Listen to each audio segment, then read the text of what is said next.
talk about some of the downfalls of I'm going to speak a little bit about mental health. 92% of youth incarcerated in IDJJ have been diagnosed with a mental disorder. Prisons are not treatments. I speak on my own experience. Before I got incarcerated, I went in with a mental health, and I came out with even worse. It's not treatments. They don't help you. They don't rehab you, anything like that. I'm talking to imagine our youth.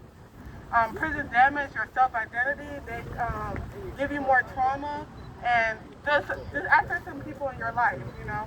And it's just a high risk of physical abuse that's happening in these prisons, youth prisons in Illinois.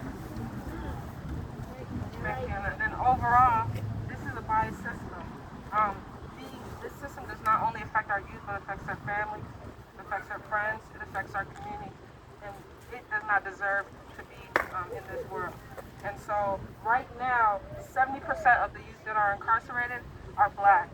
And so, this is a kind of bias that is wrong because it is taking our black and brown youth out of our communities. And so, some people say the solution should be like, hey, why don't we just make these places better? Why don't we put programming in? Why don't we pull more resources inside? But I know from experience, I did a program in LIC St. Charles. And in doing that program, it did not service the young people the way it needed to. I remember a moment when I went to go sit by a young person, and he was like, hey, are you afraid of me? And I was like, what do you mean by that? And he was like, are you afraid of me because I'm in here, I've done a crime of some sort, and I'm wearing this jumpsuit. Are you afraid of me? And I had to tell him no. And so these places are grooming our young people to feel like they are dangerous, to feel like they don't deserve healing, and that they don't deserve to be a part of our communities, and that's wrong, and we cannot stand for it.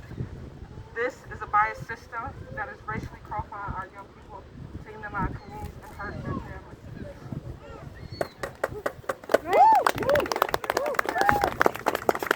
And youth prisons are not the solution to keeping our communities safe.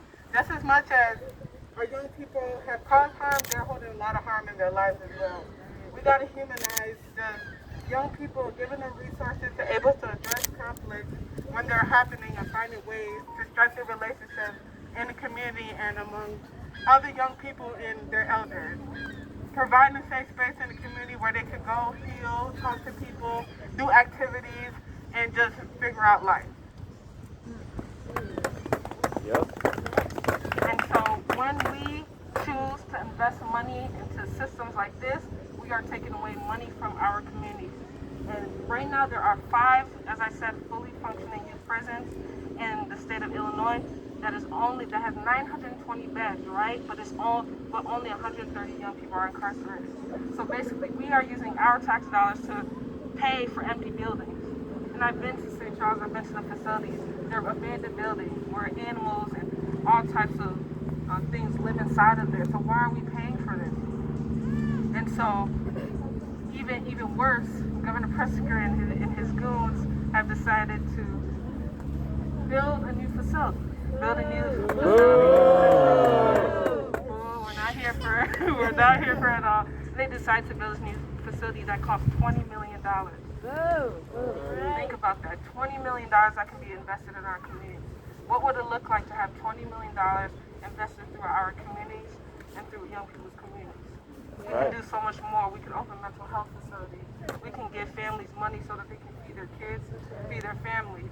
We can open spaces where young people can learn different crafts and different trades, but we are spending $21 million on opening a new facility. We cannot stand for it, and this is not right.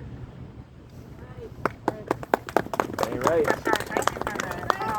And even just building facilities so they can play basketball. Like I said, we've did think tanks in IDJJ, and some of them was just like, I just want to play. They just want places to play. So we're going to conclude this. Hope we really got to everyone today.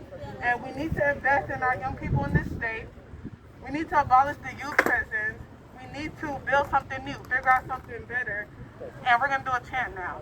All right. So as us can. So when I say, what do we want? You all are going to say, free our youth.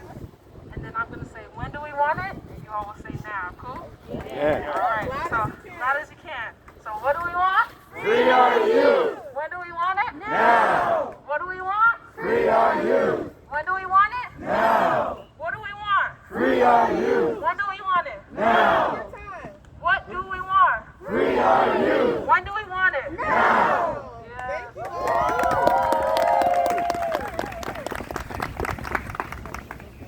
Yeah, thank you. Please follow us. Olivia, you probably got the handles. Hey, Olivia. But yeah, please follow us. And we're really out here trying to abolish all these youth prisons. Thank you for having us. And you guys stay warm out here.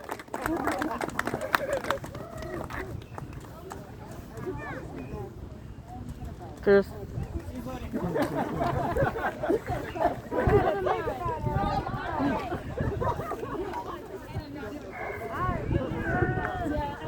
Now that we're all fired up, we're going to get ready to get on this bike ride. So now, gather your things. We are going to be facing that way. So turn your bikes this way. Let's go!